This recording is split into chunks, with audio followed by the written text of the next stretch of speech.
We have some breaking news in our 2020 lead. The former two-term Republican governor of Massachusetts, Bill Weld, is here with me live in studio, and Mr. Weld has something to announce. Governor? Jake, I'm announcing that I'm running for president of the United States as a Republican against President Trump in 2020. So you're hoping to take him on in the primaries? In the primaries. I really think if we have 6 more years of the same stuff we've had out of the White House the last 2 years, that would be a political tragedy, and I would fear for the Republic. So I would be ashamed of myself if I didn't raise my hand and run. So President Trump's reelection campaign just announced that they've raised $30 million in the first quarter. The Republican Party has been reshaped to meet President Trump's desires. He has the support within the party at nearly 90%. Do you really think you can defeat him in the primaries? I do. I've done it before, and particularly in New Hampshire, where I'm spending a lot of time, it's one vote at a time and one voter at a time, and you got to meet him. But, you know, what we have now is a president who mocks the rule of law. I spent 7 years in the Justice Department trying to keep the politics out of law enforcement. He's trying to put it in.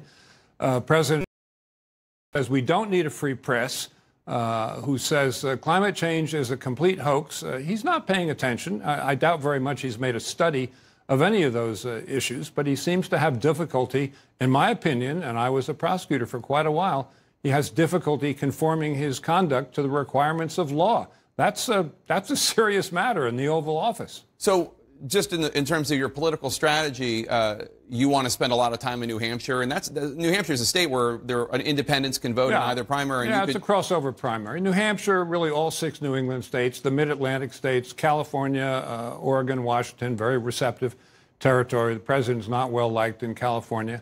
The Intermountain West, where I spent a lot of time in the last cycle. No, it would be a national campaign. The 20 states do permit that crossover voting, which is more than a beachhead. So I'm very much looking forward to the campaign. Anyone wants to be helpful, weld2020.org. Weld2020.org.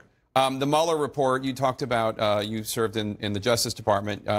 You know Bob Mueller. Bob was my deputy in the Justice Department. He's the straightest guy I've ever met. A wonderful human being, very thorough, very great prosecutor. So how much do you think of his report that we're told is going to be released to the public and to Congress Thursday morning, how much do you think can be redacted and still be a credible presentation to Congress and the public? Oh, it's a piece of cake. All you really have to do is redact the classified information and needlessly derogatory personal material. But that's not a great labor. I mean, I think the whole report should be made public so that everybody can see it, not just 2 committees of Congress, but the American public can see it. They paid for it. The president says he's been exonerated on these allegations of conspiracy with Russia, and that you can't obstruct a crime that hasn't taken place, which obviously the Attorney General Bill Barr agrees with to a degree. We know Democrats in the House Judiciary Committee and elsewhere are going to keep investigating. What's your take on the obstruction of justice charge and the president's claim that he's been exonerated? No, I'm not really buying that. And if I were the president of the United States and I had been found not guilty of one of 20 charges that could have been levied against me, I'm not sure I'd be holding a press conference to celebrate that. What do you make of the obstruction charge? In the Mueller report, you know, I don't think the jury's come back on that one. But there's plenty of other potential witness tampering, obstruction possibilities arising out of all the Manafort and Michael Cohen material that has nothing to do with the Mueller report. Let me give you the criticism that I think you're going to face.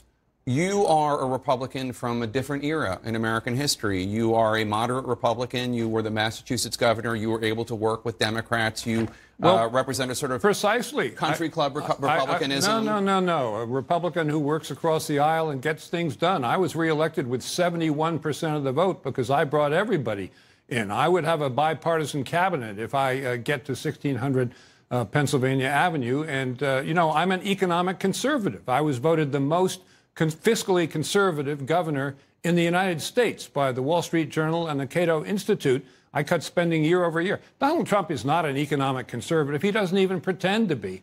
And, you know, the country deserves to have some fiscal restraint and conservatism and cutting spending in Washington, D.C. Right now, all there really is coming out of Washington is divisiveness, and both parties are responsible for that. But the grandmaster of that is the president himself. I've never seen such bitterness in this country. If you don't win the nomination, are you going to run as an independent? No, I don't think so. But I could not support Donald Trump for president. I'm not saying I would ever endorse a Democrat in this race, but